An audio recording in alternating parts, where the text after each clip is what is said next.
ఆరాధనకు సహాయకరంగా కొన్ని తలంపులను మన యొక్క మనసులో వేసుకొని ఆరాధనలో కొనసాగుదాము. ఇవాళ నేను మీకు జ్ఞాపకం చేయాలనుకున్నది, ఒక రాజును ముగ్గురు వ్యక్తులు ఎలా సేవించారో చూద్దాము. ఎందుకంటే మనము మన రాజును సేవించడానికి వచ్చాము కదా. ఆ రాజు ఎవరంటే దావీదు అబ్షాలోము నుండి పారిపోవచ్చున్నప్పుడు సందర్భాలు అన్నమాట ఇవి. మొదటి వ్యక్తి గురించి చెప్తున్నాను. 2వ సమూయేలు గ్రంథము 15వ అధ్యాయము. 2వ సమూయేలు 15వ అధ్యాయము.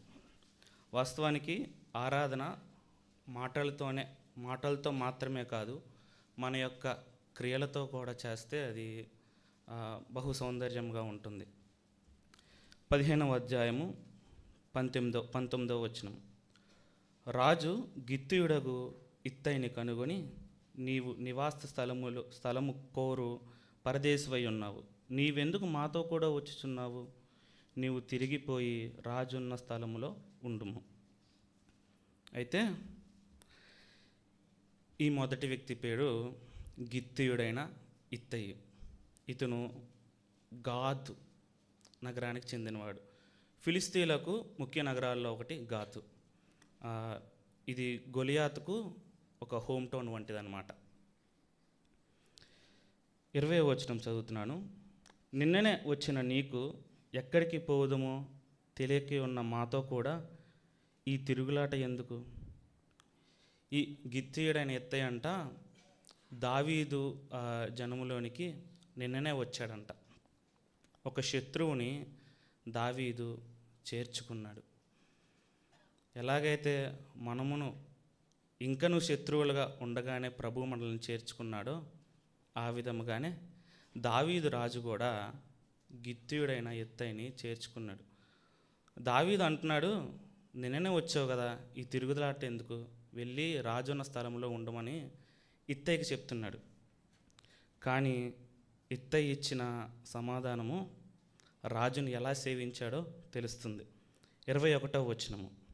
ఇత్తయి, నేను చచ్చినను బ్రతికినను యెహోవా జీవముతోడు, నా ఏలిన వాడవును రాజువునగు నీ జీవముతోడు, ఏ స్థలమందు నా ఏలినవాడును రాజువునగు నీవుందువో ఆ స్థలమందే నీ దాసుడనైనా నేనుందునని రాజుతో మనవి చేశాను.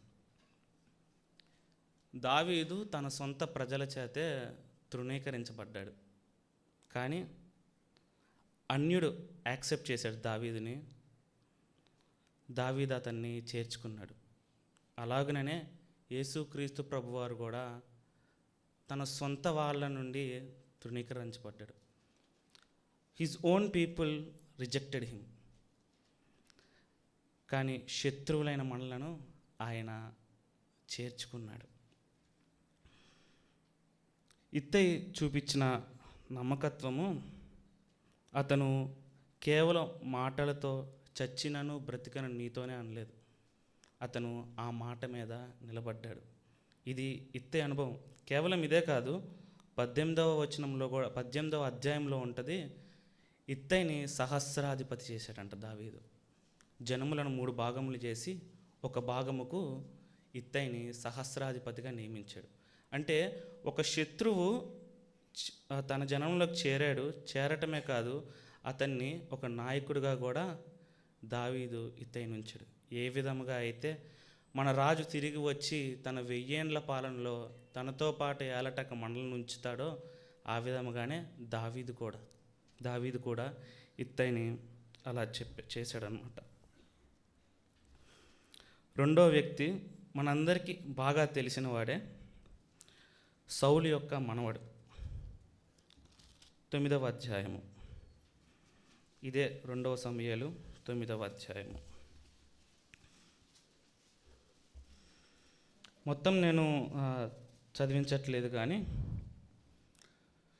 యోనాతాను బట్టి ఉపకారం చేయటానికి సౌలు కుటుంబకులు ఎవరైనా ఉన్నారా అని దావీదు అడిగినప్పుడు, సౌలు సేవకుడైన సీబాయి వచ్చి సౌలు మనవడు మెఫీబోషెతు ఉన్నాడని చెప్తాడనమాట. అలా పిలిపించి మెఫీబోషెతును సదాకాలం తన బల్ల యొద్ద భోజనం చేయడానికి అతనికి సెలవిస్తాడు. మెఫీబోషెతు అంటున్న మాట ఏమిటంటే 8వ వచనము, అతడు నమస్కరించి, చచ్చిన కుక్క వంటి వాడనైనా నా యెడల నీవు దయచూపుటకు నీ దాసుడనైన నేను ఎంతటి వాడను. మరో వచనంలో ఇలా ఉంటుంది, నీ కనుదృష్టికి మా కుటుంబీకులందరము మృతులై ఉన్నామని ఉంటుంది. మెఫీబోషెతు తన స్థితి ఎంతో తెలిసి ఉన్నాడు. తెలిసిండి కుంటివాడను, కుక్క వంటి వాడను రాజా, నేను ఎంతటి వాడను అని అంటున్నాడు. అటువంటి వాడను దావీదు రాజు ఏం చేశాడంటే 11వ వచనము ఆఖరి భాగంలో ఇలా ఉంటుంది, కాగా మెఫీబోషెతు రాజకుమారులలో ఒకడైనట్టుగా రాజు బల్ల యొద్దనే భోజనము చేయుచుండెను. కుంటివాడనైన మెఫీబోషెతును రాజు ఏం చేశాడంటే తన కుమారులలో ఒకనిగా చేర్చుకున్నాడు. ఏ విధముగా అయితే మనము కూడా పాపం విషయంలో కుంటి వాళ్ళమే, చచ్చిన వాళ్ళమే, అయినా కానీ ప్రభువు రాజులైన యాజక సమూహంలో మనల్ని చేర్చాడు కదా. ఇది రాజు చేసింది. మెఫీబోషెతు చేసింది కూడా, తన రాజుని ఎలా సేవించాడో కూడా ఉంటుంది. 19వ అధ్యాయము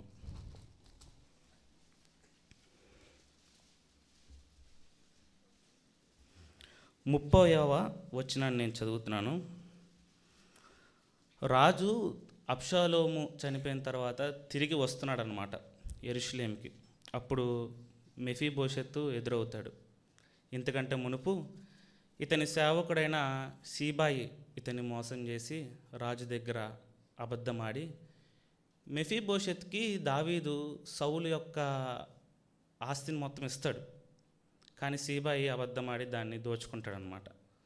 దావీదు వద్దకు తిరిగి వచ్చినప్పుడు నిజం చెప్పగా దావీదు, సీబాయి నీవు ఇద్దరూ పంచుకోండి అని చెప్తాడు. కానీ మెఫీబోషెత్ అన్న మాట ఏంటంటే 30వ వచనము, అందుకు మెఫీబోషెతు, నా ఏలినవాడగు నీవు నీ నగరికి తిరిగి క్షేమముగా వచ్చి ఉన్నావు గనుక అతడు అంతా తీసుకొని వచ్చును. మెఫీబోషెతు యొక్క ప్రయారిటీ, ప్రాధాన్యత, తను ఆస్తిని తిరిగి కోరలేదు.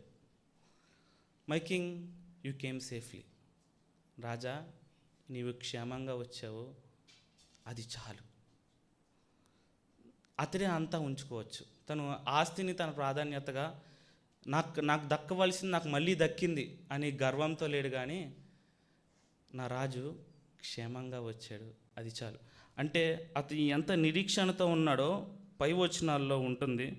గడ్డం గీసుకోకుండా, కాలు కడుక్కోకుండా రాజు వెళ్ళిపోయాడన్న దుఃఖంలో అతను అలానే నిరీక్షిస్తాడు. నా రాజు బాధల్లో ఉండగా నేను సంతోషంగా ఉండటం ఎంత మాత్రం కరెక్ట్ అని తను ఆ నిరీక్షణతో ఉన్నాడు కదా. మనము కూడా రాబోచున్న మన రాజు కొరకు నిరీక్షణతో ఆయనకి ప్రాధాన్యత ఇస్తూ ఆయన ఎదుర్కొంటే అది ఘన స్వాగతముగా ఉంటుంది. అలా సేవించే ఆరాధన చాలా బాగుంటుంది. అయితే 3వ వ్యక్తి గురించి చెప్తున్నాను. 30వ వచనం దాకా మెఫీబోషెతు గురించి ఉంటుంది. 31వ వచనంలో 3వ వ్యక్తి ఉన్నాడు. నేను చదువుతున్నాను. మరియు గిలాదీయుడగు బర్జిల్లయి. ఈ గిలాదీయుడగు బర్జిల్లయి బహు ముసలివాడు, ఐశ్వర్యవంతుడు కూడా, అంటే చాలా ధనం ఉన్న వ్యక్తి. అయితే మహనయీంలో రాజు అతనితో పాటు రాజుతో పాటు వచ్చిన వాళ్ళు ఉన్నప్పుడు రాజుకి భోజన పదార్థాలు పంపించాడనమాట. 32వ వచనంలో ఉంటుంది. అతడు అధిక ఐశ్వర్యవంతుడు గనుక రాజు మహనీయంలో నుండగా అతనికి భోజన పదార్థములను పంపించుచూ వచ్చాను. ఈ బర్జలయ్యకున్న అనుభవం ఏంటంటే గుప్పెళ్ళు విప్పే అనుభవం. దేవుడి పనికి అవసరత ఎంతైతే ఉందో ఆ యొక్క పనిలో పార్టిసిపేట్ చేయాలి. ఆ విధముగానే దేవుని సేవకులు ఎవరైతే ఉన్నారో వారు కష్టాల్లో ఉన్నప్పుడు వాళ్ళని ఆదుకోవటము, గుప్పెళ్ళు విప్పటం కూడా దేవునికి మహిమ కలిగిస్తుంది. బర్జలేకున్న అనుభవం ఇది.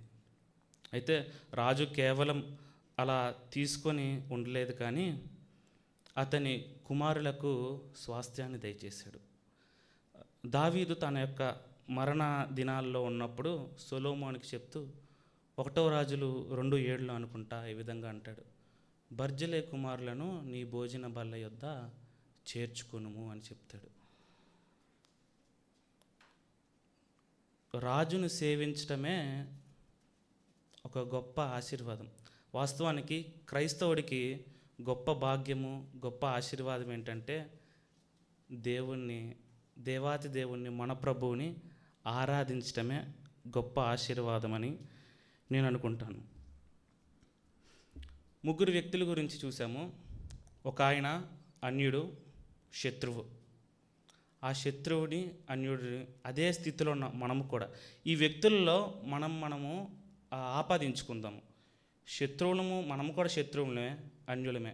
అయినా కానీ దావీదు ఏ విధముగా అయితే ఇత్తయిని చేర్చుకున్నాడో ఆ విధముగానే మన ప్రభువు కూడా మనలను ఆయనలో చేర్చుకున్నాడు. ఇత్తయి నమ్మకాన్ని, లాయల్టీని చూపించాడు. మనము కూడా ఆ విధమైన నమ్మకాన్ని, లాయల్టీని చూపించాలి. మాత్రమే కాదు, ఇందడ 15వ అధ్యాయంలో చదివినట్టు దానికి ముందుగా ఉంటుంది, ఈ గిత్తీయులంట 600 మంది ఉన్నారంట. ఇత్తేతో పాటు ఉన్న గిత్తీయులు 600 మంది ఉన్నారు. లాయల్టీ మాత్రమే కాదు, హీ బికేమ్ అన్ ఇన్స్పిరేషన్. ఎంతోమందికి మాదిరిగా ఉన్నాడు. ఇతను ఏదైతే పాత్ చూస్ చేసుకున్నాడో, ఏదైతే దారిని ఇత్తయి చూస్ చేసుకున్నాడో అదే దారిలో 600 మందిని నడిపించడానికి ఒక మాదిరిగా ఇత్తయి నిలిచాడు. అటువంటి మాదిరిగా ఉన్నప్పుడు, మాదిరిగా ఉండి ఆ రాజుని సేవించినప్పుడు ఆ రాజు ఎంత ఘనత పొందాడో ఆ విధముగానే మన రాజును మనము లాయల్గా, నమ్మకత్వంతో సేవిస్తూ, మనము ఏదైతే సాల్వేషన్ పాత్ ఉందో, రక్షణ దారిలోకి మనం ఎలా అయితే వచ్చామో ఇతరులను కూడా మాదిరిగా ఉండి అలా నడిపించినప్పుడు దేవుడికి మహిమ కలుగుతుంది. పౌలు అంటా ఉంటాడు కదా ఆయన పత్రికల్లో, నన్ను బట్టి వారు దేవుణ్ణి మహిమపరిచారని. ఆ విధముగానే మాటల్లోనే కాక మన యొక్క చేతల్లో కూడా, యాక్షన్స్లో కూడా, క్రియలలో చేస్తే దేవునికి వచ్చే మహిమ అది ఎంతో ఘనమైనది. 2వది మెఫీబోషెతు. సేమ్ మనము కూడా పాపము విషయంలో మునుపు కుంటి వాళ్ళమే, చచ్చిన వాళ్ళమే. అయినా కానీ దేవుడు తన యొక్క బల్ల యొద్ద మనల్ని, భోజనపు బల్ల యొద్ద మనల్ని చేర్చుకున్నాడు. అందుకు ప్రతిగా మెఫీబోషెతు చేసింది ఏంటంటే దేవుణ్ణి, అంటే రాజుని ప్రాధాన్యతగా ఉంచుకొని నిరీక్షణతో రాజుని ఎదుర్కొన్నాడు. ఆ విధముగానే మనము కూడా అలాగూ చేస్తే అది ఎంతో అద్భుతంగా ఉంటుంది. 3వ వ్యక్తి గురించి విన్నాము కదా, బర్జిల్లయి. రాజు కష్టాల్లో ఉన్నప్పుడు అతని సేవకులు తిరిగి వెళ్తున్నారు. వాళ్ళకి తిండి ఉందో లేదో తెలియదు, ఏం తెలీదు. కానీ బర్జిల్లయి వారిని ఆదుకున్నాడు. రాజుతో పాటు ఎంతోమంది ఉండుంటారు కదా, వాళ్ళకు కూడా భోజన పదార్థాలు బర్జిల్లయి పంచాడు. బర్జిల్లయి చూస్తే నాకు ఒక సెంటెన్స్ గుర్తుకొచ్చింది, our attitude towards God's work is also a kind of worship. మన యొక్క దేవుని పని పట్ల మన వైఖరి ఎంత అద్భుతంగా ఉంటుందో అది కూడా ఒక రకమైన ఆరాధనే. కాబట్టి బర్జిల్లయి స్థానంలో మనల్ని మనం పెట్టుకొని దేవుని పనికి మనము ఎంత ప్రాధాన్యత ఇస్తున్నాము, దేవుని పనిలో మనం ఎంత పాల్గొంటున్నాము, దేవుని సేవకులకు మన వంతు మనం ఎంత అందిస్తున్నాము అనేది కూడా ఒక ప్రశ్న. మనం కూడా ఆ విధంగా చేస్తే సేవకులకి కాదు మహిమ వచ్చేది, దేవునికి మహిమ. ఎందుకంటే దేవుని పని జరుగుతుంది కాబట్టి. మనము ఎలా సేవించాలో మనం ముందుగా మాదిరి అయితే ఉంది. ముగ్గురు వ్యక్తులు, ముగ్గురు మన వంటి స్వభావం కలిగిన వాళ్ళే. ఒక ఆయనేమో అన్యుడు, ఒక ఆయన కుంటివాడు, బర్జలయ్యి ముసలివాడు. మన రాజును కూడా ఆ విధంగానే సేవిద్దాం. ఇలా చేస్తే మన ప్రభువుకు, రాబోచున్న మన రాజుకు అది ఘన స్వాగతముగా ఉంటుంది, దేవునికి మహిమ కలుగుతుంది. మరొకసారి మన యొక్క స్థితిని జ్ఞాపకం చేసుకొని మన రాజు మనకు చేసిన మేళ్లను తలంచుకొనుచు ఆరాధిద్దాము దేవుణ్ణి. అంతకంటే ముందుగా ఒక చిన్న చరణం పాడుకొని ఆరాధనలోకి వెళ్దాము. ఎన్నెన్నో ఇక్కట్లు బ్రతుకులో వచ్చిన నిన్ను విడువనయ్యా, ఎన్నెన్నో ఇక్కట్లు బ్రతుకులో వచ్చిన నిన్ను విడువనయ్యా, రక్తము చిందించి సాక్షిగా నుందును నిశ్చయం నిశ్చయమే, రక్తము చిందించి సాక్షిగా నుందును నిశ్చయం నిశ్చయమే. రక్షకుడా యేసునాథా ఆరాధనా ఆరాధనా, రక్షకుడా యేసునాథా ఆరాధనా ఆరాధనా. ప్రియుడా నీ ప్రేమ పాదముల్ చేరితి, నెమ్మది నెమ్మదియే, ఆసక్తితో నిన్ను పాడి స్తుతించేద ఆనందమానందమే, ఆసక్తితో నిన్ను పాడి స్తుతించేద ఆనందమానందమే. ఆశ్చర్యమే ఆశ్రయమే